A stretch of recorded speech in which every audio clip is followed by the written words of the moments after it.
जय हिंद दोस्तों, त्यागी trading tips में आपका स्वागत है। दोस्तों, इस वीडियो के अंदर हम बात करने वाले हैं बैटरी बनाने वाली कंपनी के बारे में, एक्साइड इंडस्ट्री के बारे में यहाँ पर बात होने वाली है। साथ ही यहाँ पर जो छोटे शेयर हैं, स्मॉल कैप कंपनी हैं, अगर बात करें तो स्मॉल बैंक जितने भी हैं उनके अंदर आखिर गिरावट क्यों देखने को मिल रही है, उसके बारे में थोड़ी सी बात करेंगे। 2 बैंकों के बारे में यहाँ पर बात की जाएगी, उनके अंदर गिरावट क्यों हो रही है उसके बारे में चर्चा करेंगे। सबसे पहले हम यहाँ पर देखते हैं एक्साइड इंडस्ट्री। जब बात आती है एक्साइड इंडस्ट्री तो सबसे पहले हम यहाँ पर ये देखते हैं कि ये बनाती क्या है, बैटरी। फिर देखते हैं कि क्या बैटरी की डिमांड आगे आने वाले टाइम में कम हो सकती है। तो वहाँ पर 2 क्वेश्चन आएंगे, बैटरी की डिमांड है कहाँ कहाँ पर। ऑटो सेक्टर के अंदर देख रहे हैं आप, इलेक्ट्रिक व्हीकल जितने भी बन रहे हैं वहाँ पर बैटरी की डिमांड है। हाँ जी, है, बिल्कुल ठीक है। अभी जिस तरह से सरकार ग्रोथ कर रही है और जिस तरह से सरकार ग्रोथ कर रही है, लगातार रिन्यूएबल एनर्जी को आगे की तरफ फोकस कर रही है। तो रिन्यूएबल एनर्जी में आप देखेंगे इलेक्ट्रिक व्हीकल भी आते हैं। इलेक्ट्रिक व्हीकल की भी तरफ सरकार लगातार फोकस कर रही है और साथ ही सोलर एनर्जी, विंड एनर्जी, इसकी भी तरफ सरकार लगातार फोकस कर रही है। जो कंपनियां इनके अंदर काम करती है उनको नए नए इंसेंटिव्स भी दिए जाते हैं।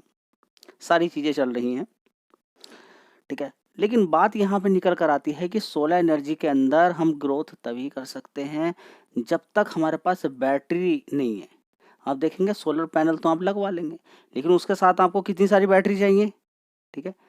आप चाहते हैं कि आपका refrigerator, washing machine, air conditioner, सारी चीज़ें आपकी उससे चलें, चाहते हैं आप, ठीक है। तो आपको क्या चाहिए, बैकअप चाहिए बैटरी के लिए। दिन के अंदर तो आपका काम चल जाएगा, लेकिन बाद में रात के समय के लिए आपको क्या चाहिए, बैटरी चाहिए, ठीक है। यानी कि सोलर एनर्जी, विंड एनर्जी का प्रोजेक्ट तभी कंप्लीट हो सकता है, तभी टारगेट हम पूरा कर सकते हैं जब हमारे पास बैटरी हो।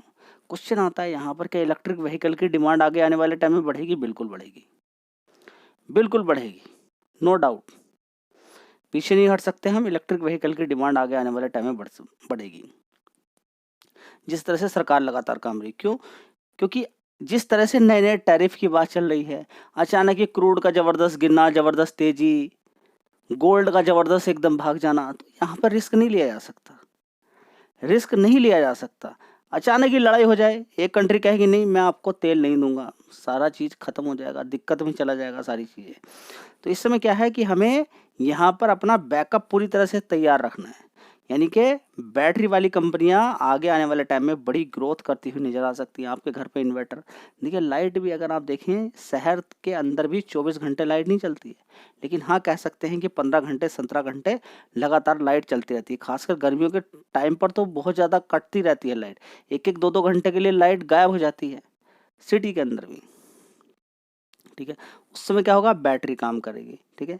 रात के समय पे गर्मी का टाइम हो, मान लीजिए अप्रैल से लेके अगर बात करें सितंबर तक, 3-4 महीने की अगर बात करते हैं, अप्रैल की बात करें, मई की बात करें, जून की बात करें, जुलाई की बात करें, अगस्त की बात करें, इसी की अगर बात करते हैं तो 5 महीने अगर 1 घंटे के लिए भी लाइट चली जाए रात में तो आपकी नींद गायब हो जाएगी, आपकी नींद गायब हो जाएगी। तो समझिए कि बैटरी की डिमांड तो आगे बनी रहने वाली है। अब क्वेश्चन ये है कि बैटरी बनाने वाली तो काफ़ी सारी कंपनियां हैं, इस पर ही हम क्यों फोकस करें। नॉर्मली आपके घर में एक्साइड बैटरी का इन्वर्टर भी हो सकता है, ठीक है, बैटरा आपके घर पे हो सकता है। चलिए, तो आप यहाँ पर अगर बात करते हैं तो देखेंगे यहाँ पर कि 5 साल में इसने किस तरह के रिटर्न दिए हैं। देखिए कभी ये शेयर बिल्कुल नीचे की साइड में होता था और बार बार मैं आपको ये बताता था कि बड़ी अपॉर्चुनिटी यहाँ पर हो सकती है, अच्छा पैसा बन सकता है। इसके साथ साथ अगर देखें अमर राजा बैटरी को भी कवर किया, दोनों ही शेयर ने अच्छा पैसा आपको बना के दे दिया है। एक बार जब पैसा बनता है और शेयर नीचे की साइड में होता है, ज़बरदस्त पैसा बन जाता है, तो उसके बाद आती है प्रॉफिट बुकिंग, जैसे कि नॉर्मल इस शेयर के अंदर भी आई। तो प्रॉफिट बुकिंग आ गई है, बहुत शानदार। प्रॉफिट बुकिंग भी इतनी ज़बरदस्त आई कि अपने हाई से अगर देखेंगे कैलकुलेशन करके आप, नीचे की साइड से अगर देखेंगे ऊपर की साइड से, तो 41% ये शेयर गिर गया। पिछले 1 महीने में यहाँ पर इसके अंदर देखेंगे अच्छी खासी तेज़ी बनी। थोड़ा सा और पहले की तरफ चले जाएँ तो नीचे की साइड में देखिए गिर गया था, 333 रुपये तक पहुँच गया था। आज की डेट में 354, थोड़ा सा नीचे से रिकवर किया है। तो क्या आगे भाग सकता है? देखिए पोटेंशियल तो इसके अंदर है जाने का। क्या 620 रुपये तक पहुँच सकता है? अभी तो देखिए 50%, लगभग 54% की बात करें या 40-45% की बात करें, वहाँ से ऊपर से गिरा हुआ है। तो एक करेक्शन आपको मिल रहा है, लेकिन अभी जो तेज़ी बनी थी ये ऐसी ही तेज़ी एक इंसान को ज़बरदस्ती खरीदने पे मजबूर कर देती हैं। तो कभी भी कोई शेयर खरीद रहे हैं, देख लीजिएगा कि कहीं ऐसा तो नहीं है जहाँ पर आप खरीद रहे हैं वो लास्ट पॉइंट चल रहा है, वहाँ पर बड़ा प्लेयर माल बेच रहा है, ये ज़रूर देख लें। बड़ी-बड़ी गिरावटें होती हैं, खरीदना तभी है कितना भी डर लगे। अच्छी कंपनियां जो गिरी हुई हैं, गिरावट पर ही खरीदना है, बस इसको आप स्टॉक मार्केट का मंत्र मान लीजिए। लेकिन होगा क्या आपके साथ, आप तेजी में ज़्यादा खरीदोगे लालच में आके। हाँ, थोड़ा बहुत प्रॉफिट भी देखने को मिल सकता है, जैसे कि अभी 1 साल पहले आपका अच्छा खासा प्रॉफिट हो रहा था, अचानक गिरावट हो गई।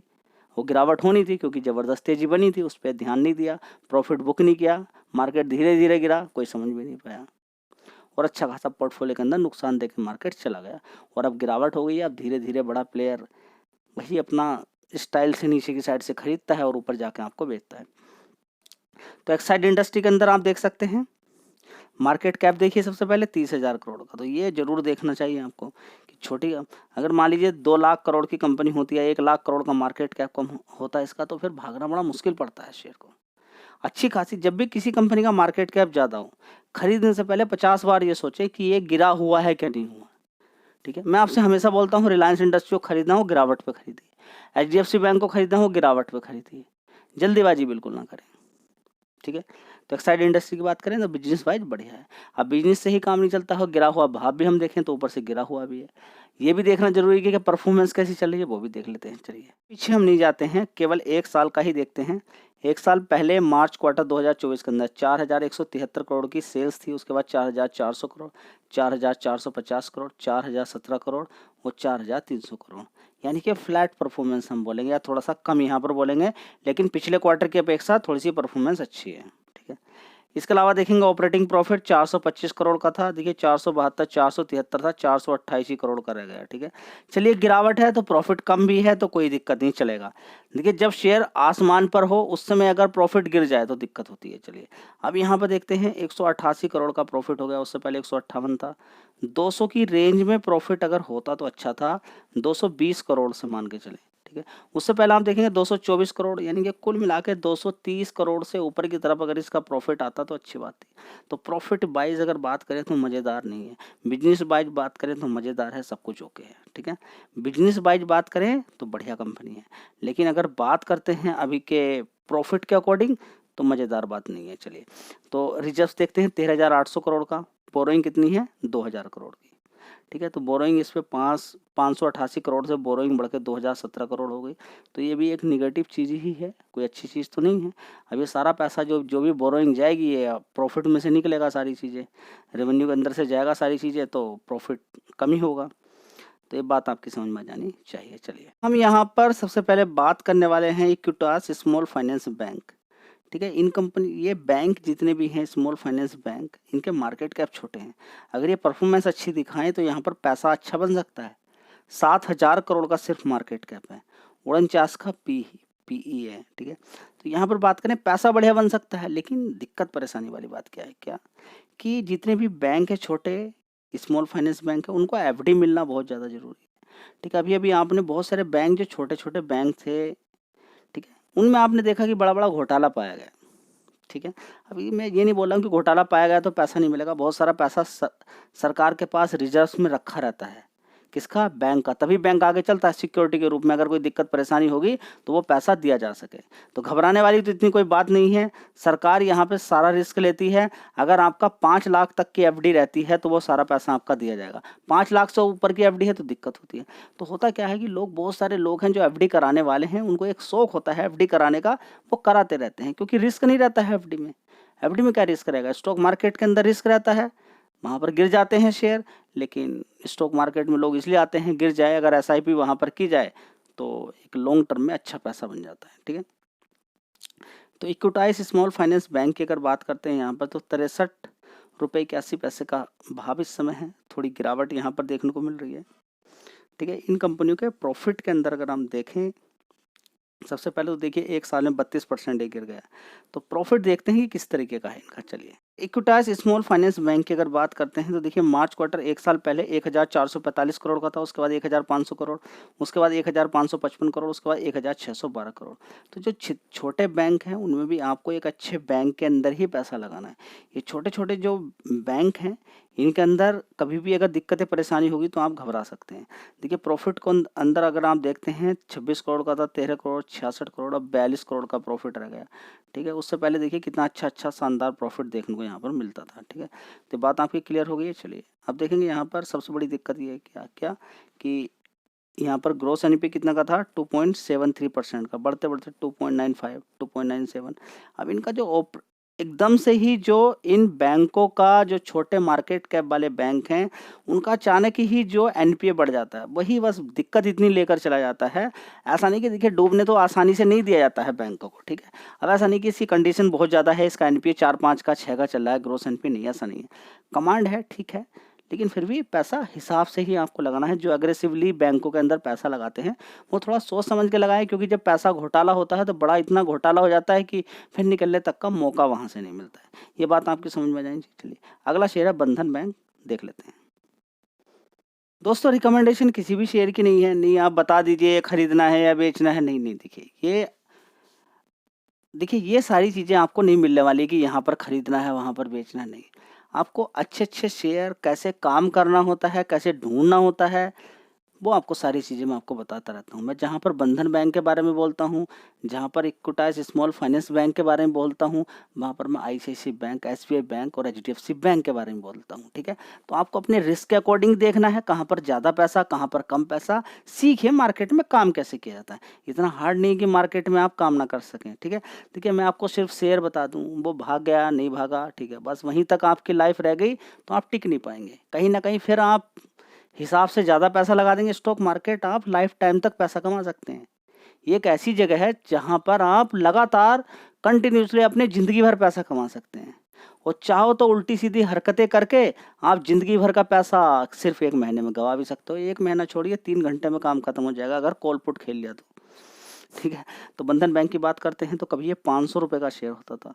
देखिए हालत आज की डेट में क्या हो गई है इसकी। देखिए यहाँ पर देखिए 400 रुपये, और थोड़ा सा पहले चले जाइए, देखिए कितने का शेयर होता था यहाँ पर। ये देखिए 2019 में 567 रुपये का शेयर होता था। ये देखिए अब कोई 600 रुपये पे या 674 रुपये पे 2018 के अंदर फंसा हुआ है, और आज शेयर 162 रुपये है। तो समझना होगा कि बैंकों के अंदर क्या क्या चीज़ें देखनी होती हैं। 26,000 करोड़ का मार्केट कैप है, सारी चीज़ें देखिए, वॉलेटिलिटी के अंदर नहीं जाना है। ठीक है, तो अब ये 500 रुपये से गिरते गिरते यहाँ पर आ गया जी, आगे टिकेगा भी नहीं टिकेगा, बैंक की बर्बाद तो नहीं। देखिए बर्बादी और बहुत सारी चीज़ें बात की अलग है। आप सबसे पहले देखेंगे कि बैंक का जब आईपीओ आता है उसके बाद उसके अंदर तेज़ी बनती है, और तेज़ी बनने के साथ साथ अगर आप उसके अंदर ऐसे ही ज़बरदस्त घुस जाएँ तो 700 रुपये से शेयर गिरते गिरते 162 रुपये तक आ गया। ऐसे ऐसे शेयर भी हैं जो मैं आपको दिखा सकता हूँ 1000 रुपये से आज की डेट में 350-300 रुपये के आसपास काम कर रहे हैं।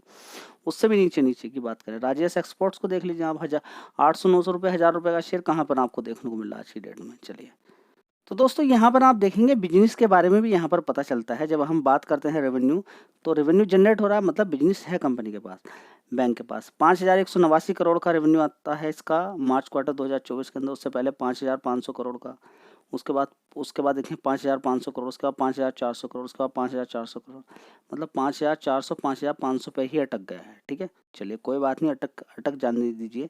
ठीक है, अब देखेंगे यहाँ पर कि बैंक के अंदर अगर देखें तो 1,063 करोड़ से प्रॉफिट घटते घटते 318 करोड़ तक पहुंच गया। उसके पीछे कारण यही है कि प्रोविजनिंग बड़ी बड़ी करनी पड़ती है बैंक को। 423 का ग्रोस एनपीए, यहाँ पर देखेंगे 4.68 हो गया, 4.68, अभी देखेंगे 4.71 हो गया। ठीक है, तो लगातार जो ग्रोस एनपीए बढ़ रहा है ये कहीं ना कहीं खतरा है। ठीक है, नेट एनपीए आप देखेंगे 1.28% का है। ठीक है, तो बस इसी की वजह से शेयर के अंदर गिरावट जो हो रही है, जो एनपीए इतना बढ़ा हुआ है। लेकिन एनपीए देखिए घटा भी है, यहाँ पर 7% का होता था, 7% से आज की डेट में घटा घटा के देखिए, यही तो दिक्कत है इस बैंक के अंदर। 7 से 4 आ जाएगा, 4 से फिर 7 हो जाएगा। एनपीए के अंदर इसको कमांड नहीं है, बंधन बैंक को कमांड नहीं है कि कहाँ कितना पैसा किस वाले सेगमेंट के अंदर देना है, ठीक है। जिसकी वजह से यहाँ पर अभी आपको देखने को मिल रही है गिरावट के कारण आपके सामने है कि आप बार बार ये पूछते भी रहते हैं बंधन बैंक क्यों गिर रहा है। काफ़ी दिन से आप लगातार मैसेज कर रहे थे बंधन बैंक के गिरने के कारण बताइए। तो एनपीए बढ़ा हुआ है। एनपीए मतलब मार्केट में जो पैसा है वो लौट कर नहीं आ रहा, उसका परसेंटेज ज़्यादा है। ये कम होना चाहिए, मतलब मार्केट में फंसा हुआ पैसा कम परसेंट। अब देखिए 3-4%, 100% अगर 100 रुपये लगाए हैं 3-4 रुपये नहीं मिल रहे हैं तो इसमें कोई रोने गाने वाली बात नहीं, ये चलता है इतना, ठीक है। तो ऐसा नहीं कि बिल्कुल बर्बाद हो गया सब कुछ, ये कम ज़्यादा होता रहेगा, लेकिन हाँ 1-2% तक रहे तो अच्छा रहता है, क्योंकि ज़्यादातर बैंकों का वही रहता है। चलिए वीडियो अच्छी लगे लाइक शेयर कर दीजिएगा। जय हिंद, वंदे मातरम।